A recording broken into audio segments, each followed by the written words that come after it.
My husband made me take care of his niece and hid my passport so I cannot leave. Now he is homeless and paying the consequences.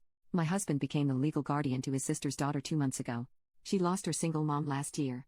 My in-laws took her in, but they were too old. That was when my husband became her legal guardian despite my concerns. He told me that he would take care of her completely. We got married a year ago after 15 years of dating. I had a very successful career in a very physically and mentally demanding field. I had to travel a lot. We wanted to start a family and I agreed to be a stay-at-home mom. I quit my job a few months into the marriage when I got pregnant. Sadly, I had a miscarriage. Then his sister died and everything is on hold.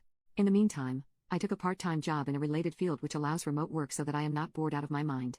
My sister-in-law was a nurse. She quit her job to take care of her daughter full-time.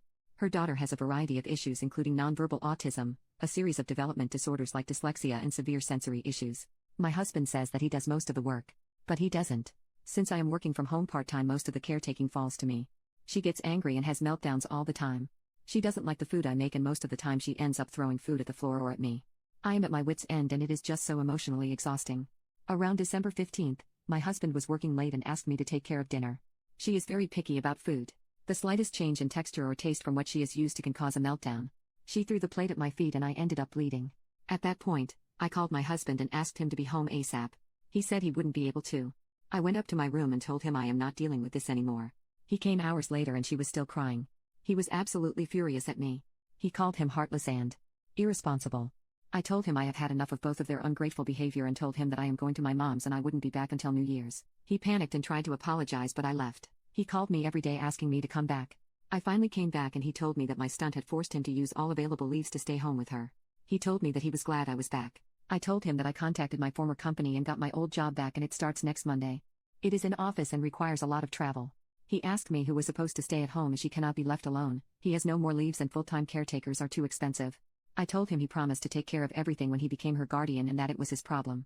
As you can guess, my family supports me and his family thinks I am being extremely selfish.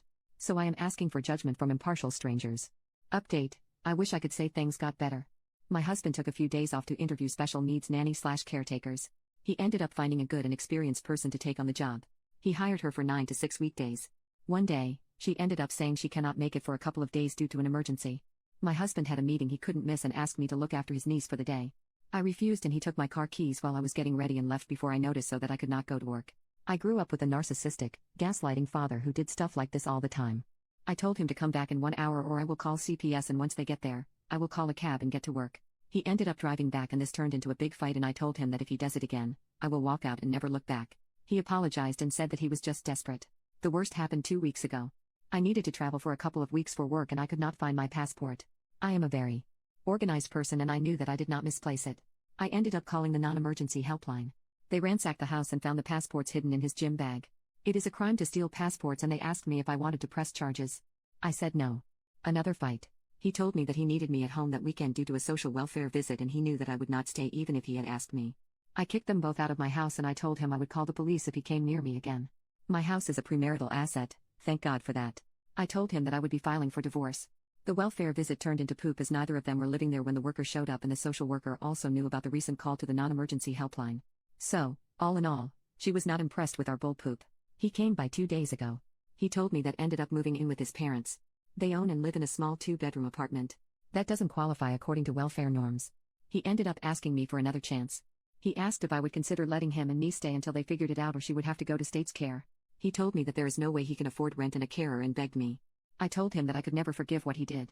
He knew my past with my father and he still went ahead and did it. He suggested they could move in and we can work on this at couples counseling. I told him that I could never trust him again and that it was over. He asked me if he could get his parents to take in the niece or even relinquish her care to the state, if I would give him another chance. I think months' worth of anger burst that day. I told him that even though it may appear as if the problem between us is niece, it was actually him. He didn't ask me before taking her in. He did nothing to help. He waved my concerns away whenever I felt burnt out. He took on a responsibility without consulting me and dumped everything on me.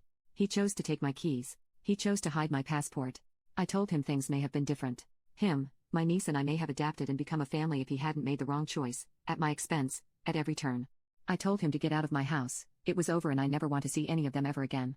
I still don't know if what I am doing is right or wrong. I know people wanted some sort of happy ending, but it is what it is. I still have not started the divorce proceedings yet, but I will soon. For now, I am taking a break as it has been a very emotional and draining couple of weeks.